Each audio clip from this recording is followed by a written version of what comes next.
En este proceso de trabajo es la primera vez que me atrevo a capitanear todo el proceso sola, ¿no? A defender la escena sola. Yo estaba más acostumbrada a defender la creación sola y repartirme la escena. En este caso decido abordarlo todo.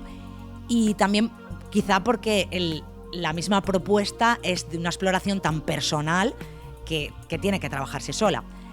Sin embargo, yo me busco enseguida cómplices, ¿no? Colaboradoras. No solamente las artistas que colaboran, Mónica Rulek, Vicky Trillo, con todos los espacios sonoros, que ellas de alguna manera sostienen mi propuesta, me acompañan, no solo con su lenguaje artístico, sino también con su misma presencia, ¿no? Con su compañía.